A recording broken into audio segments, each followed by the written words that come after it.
Recollections of Old Nauvooers, Memories from Oral History by T. Edgar Lyon, Historian, Nauvoo Restoration. T. Edgar Lyon, BYU Studies, Volume 18, Number 2. In the early years of the 20th century, I lived with my parents in Salt Lake City, Utah. Of a Sunday morning in the kindergarten, I have a vague recollection of hearing stories about Joseph Smith, the Book of Mormon, the Hill Cumorah, the pioneers, etc.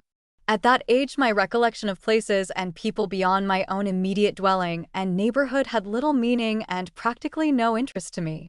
The names of Joseph and Hiram Smith had little meaning as I did not know them as I knew living people in my family and neighborhood.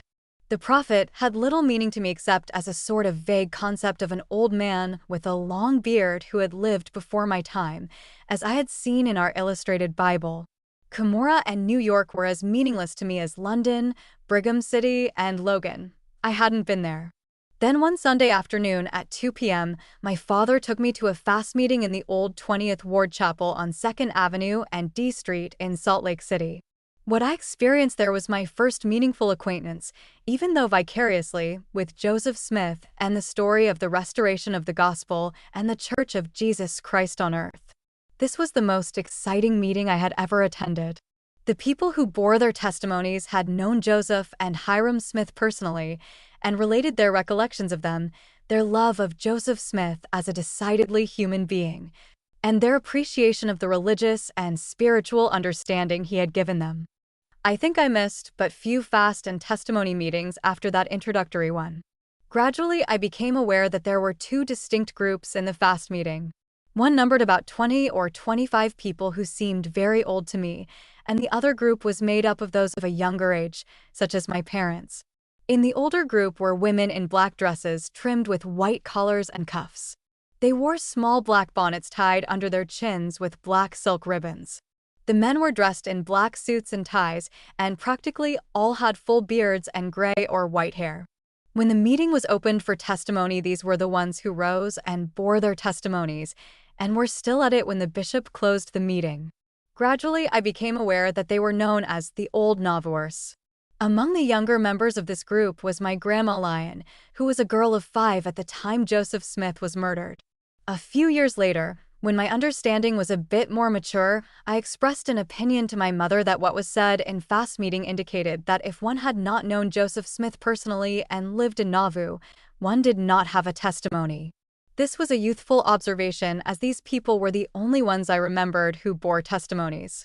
Her reply was that there appeared to be an unwritten law in the 20th Ward that if you had not lived at Nauvoo and known Joseph Smith, you could not bear your testimony until all the old Nauvooers had borne theirs. As there were so many of them, they seldom all got through, and hence one heard few testimonies of other people. Young as I was impressed by the love and respect these people had for Joseph Smith, based on an intimate relationship with him and a closeness to him. Although these people had known Brigham Young, John Taylor, Wilford Woodruff, Lorenzo Snow, and Joseph F. Smith, who was then president, these leaders were referred to as President of the Church, while the Old Nauvooers referred to Joseph Smith with two more endearing names, the Prophet or Brother Joseph. What impressed my young mind about Joseph Smith from their talks was his concern for people and their problems, and the personal contacts they had experienced with him. What follows is oral history, and is hence suspect as all oral history must be. As it has a subjectivity to it, it may not always be reliable. Nevertheless, it records significant personal impressions, both of those who experienced the events and the present writer who heard the original people repeat their personal reactions to Joseph Smith. One man related that one day at Nauvoo he and another boy were having a fist fight in front of the Mills City Hotel on Main Street, which still stands a block north of the Mansion House, the prophet's second home at Nauvoo. The city council was in session on the second floor of Joseph Smith's store, which was a block west of the Mansion House. Joseph, then mayor, was presiding at the meeting. Looking through the window toward the northeast, he saw the two boys fighting.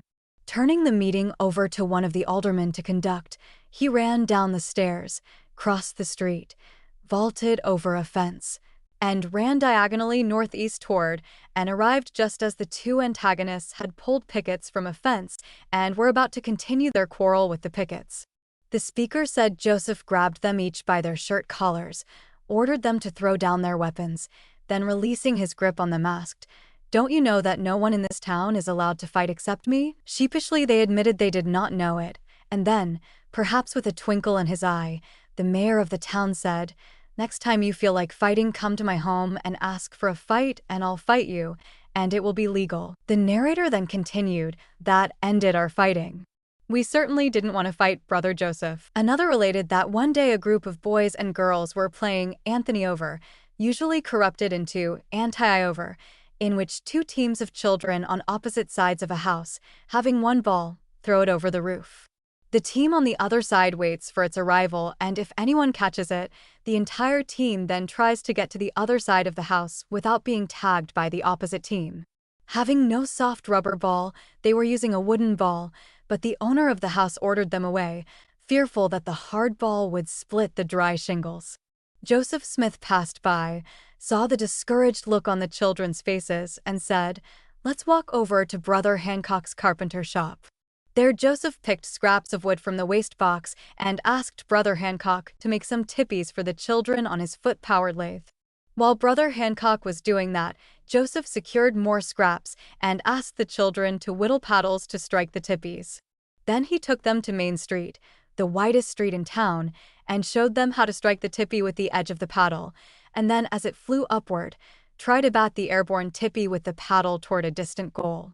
Joseph Smith set the goal for the rock quarry at the head of Main Street.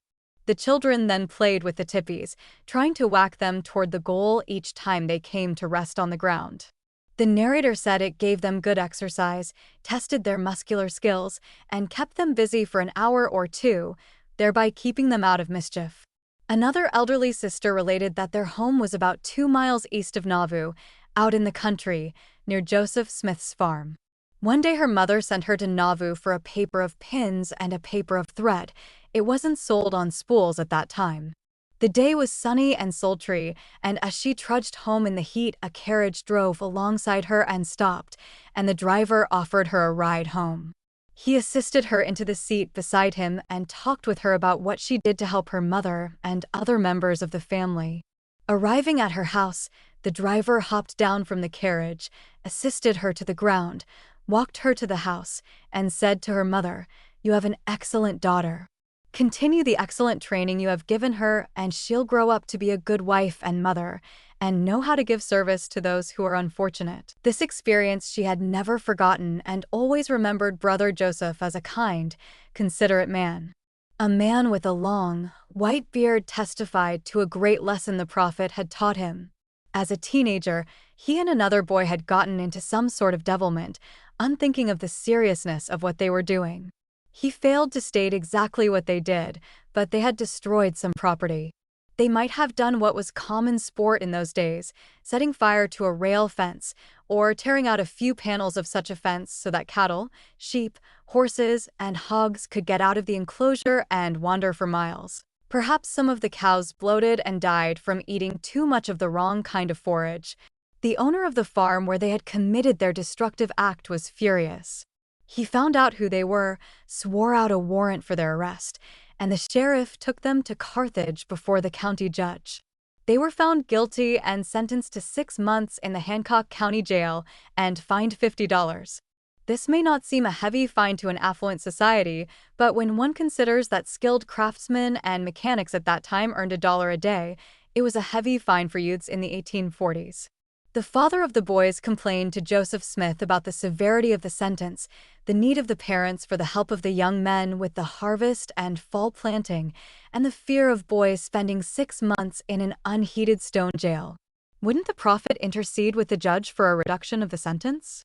Joseph Smith went to Carthage and talked to the judge, whose answer was, "They did wrong, and I'm going to teach them a lesson never to do such a thing again." Joseph Smith's reply was, "I'm afraid you won't teach them that lesson by an imprisonment. After 6 months, they'll come out of that jail hating you and the sheriff and the man whose property they destroyed, and perhaps antagonistic against the ordered society we stand for." With nothing worthwhile to do, they'll spend their time planning how they could do the same thing again and not get caught. They might even be persuaded to join one of the gangs of outlaws who infest this country and become professional criminals. The judge asked Joseph Smith what he could propose as a better punishment, to which he replied, "Release them to my custody for 6 months. Our Nauvoo streets are difficult to travel because of mud holes. We'll employ them to haul stone chips from the temple quarry and gravel from the river banks to improve our streets. We'll pay them 50 cents a day to reimburse the man whose property was destroyed. This will save the county money, as they won't have to be fed for 6 months at county expense. Let them pay the costs of the court procedures, and all will be better off than a jail sentence would achieve." Contemporary Nauvoo notes show that from time to time Joseph Smith, the mayor or Brother Sherwood, the city surveyor and supervisor of streets, checked on the boys. Once they found them loafing, another time not on the job, and docked them a day's pay for their indolence. Then the narrator said something to this effect: "That was the greatest training I ever had, not to wantonly or willfully destroy property of another. It was the best training to work consistently and earn an honest day's pay I ever had. Here I am advanced in years, and I've never done anything since that episode that brought me into a court for misconduct." To this man, Joseph Smith was a man of warm feeling, great compassion, and wonderful insight into the minds of youths in training them to avoid delinquency. Another man, who was 9 years old shortly before Joseph Smith was killed, related this account. It was temple tithing day. They had 2 tithings in Nauvoo, the regular tithing on one's increase or earnings, and the other on time, so that each person was expected to work every 10th day on the temple without pay. This boy's father had hitched his team to his wagon and with his son had gone to the quarry to load a large stone into the wagon. Then, they started for the temple. Pulling out of the quarry with its stone floor was no problem, but when they started across the flat, their wagon became stuck in a mud hole. The father whipped the horses, and they lurched forward against their collars, but this sudden pull merely jiggled the wagon and made it sink a bit deeper in the mire. The father handed the reins to his son, telling him to stay with the team while he went up to the temple and secured someone to come down with a team or 2 of oxen and pull his wagon out of the mud. His father had just stepped off the wagon when a man walking along the side of the street, where they had planned sidewalks, but had not yet constructed them, called to him and said, "I see you are having trouble, Brother Bybee." "Yes," replied the latter. "I'm going to the temple to get someone to pull me out." The man waded into the mud and said to the father, "Brother Bybee, you get by that left rear wheel and put your right shoulder under a spoke." "I'll get my left shoulder under a spoke of the right wheel." Then to the 9-year-old boy he said, "Get your whip ready, and when I say, 'Lift,' we'll lift with our shoulders, and don't you spare the horse flesh." So saying, each in position, the man said, "Lift." Each did his part. The horses jumped at the sting of the whip, the wagon moved a bit, and the horses were able to keep it going. After going about 100 feet onto dry ground, the boy let the team rest. The 2 men caught up with the wagon, and as Brother Bybee climbed up to the driver's seat and took the reins from his son, the father called out, "Thank you, Brother Joseph." The boy had been greatly impressed that a prophet of the Lord, probably on his way to pay his temple tithing and labor, was not above wading in mud halfway to his knees and getting his shoulder covered with mud to help another man in distress. One lady related the coldness of the winter of 1842 to 1843 when the Mississippi was frozen over for several months. One freezing day, Joseph Smith did not go to his office. Instead, he remained at home to play with his children on the ice. They were sliding down the sloping lower end of Main Street near the homestead, where enough momentum could be gained to send the loaded sleigh out onto the smooth ice of the river. Joseph Smith III, Alexander, and Frederick G. were engaged in this activity. Soon other children gathered, and the prophet taught some of the older children how to slide on the soles of their shoes, balancing their bodies erectly. Others he taught how to steer the crude wooden sleighs of the day with their feet. Another lady mentioned she had worked as a servant girl in Joseph Smith's home. One day when the prophet's mother was quite ill, he remained home and nursed her all day. She mentioned that Joseph often read to his children from a special children's magazine he had in his home. There was a coal miner from Wales who had been converted and migrated to Nauvoo. At the time he bore his testimony, he was about 85 years of age. He related that when he was a young married man with a child or two, he and a companion had been employed to work in an abandoned coal mine, removing small pockets of coal. One day, as they were working, a slab of stone fell from the ceiling and smashed their oil lamps, leaving them in total darkness, perhaps a mile from the entrance to the mine. Only slightly injured by the falling stone, the two sought their way out of the mine by feeling with their feet the small iron rails on which the mine cars rolled. But there were frequent side tunnels, and as they came to these switches, they tried to remember which of the side tunnels they must follow. Sometimes at such an intersection they would feel the walls of the tunnel, searching for a familiar marker which might indicate where they were. Several times they made wrong turns. When they came to the end of a side tunnel, they had to retrace their steps back to the main tunnel and try again. At last, after much anguish of spirit and prayers to God, they chose another turn, and after the tunnel itself had made a turn, they saw far ahead of them a glimmer of light. With hurried pace, they soon were at the portal and saw below them the beautiful green valley where they lived. Then this aged man made a comparison. He had been a member of one of the Protestant churches, had become disillusioned when he read his Bible and found his church neither preached nor practiced many things which characterized the early church. He compared his searching for a truly Christian church to the time he was groping in the mine trying to find his way out into his home valley. Then 2 Mormon missionaries came to his village and held a meeting on the public square as they could not use the local chapel. He and his wife heard the message, accepted the gospel, and migrated to Nauvoo. They attended meetings in the grove and heard Joseph Smith explain the restored gospel. He labored on the temple, and he and his wife received their endowments and were sealed for eternity. The religious and spiritual teachings of Joseph Smith's restoration had produced a world as strikingly wonderful and soul-satisfying as the sunlit valley they saw from the entrance of the mine. He had experienced a spiritual rebirth. He now knew the true nature of God, His Son Jesus Christ, and the Holy Ghost. He had learned who he was, a spirit begotten by his heavenly Father, and now clothed temporarily in a mortal tabernacle, bequeathed to him by his earthly father and mother. He understood his relationship to the eternities, to his earthly parents, and also his heirship to his eternal Father. He had learned the doctrine of free agency, which had enabled him to throw off the shackles of predestinarianism and salvation by election. Priesthood had come to mean a power granted by God whereby he could become a blessing to himself, his wife, his family, the church, and all mankind. And so he enumerated what the gospel light revealed through Brother Joseph had done for him. He had received a testimony of who was to succeed Joseph Smith by a miracle in the grove when he saw and heard Brigham Young preach, and his voice sounded as the voice of Joseph Smith. So he had followed Brigham Young and the 12 into the Salt Lake Valley.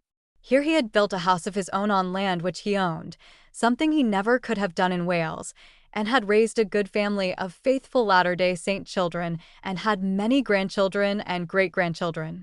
As with David of old he could exclaim, "My cup runneth over." Month after month I heard such incidents related, how Joseph Smith visited unannounced in the homes, had children sit on his lap as he told them stories, admonished them to be honest, to love and obey their parents, not to quarrel with each other, and to be helpful to those who were sick or in need.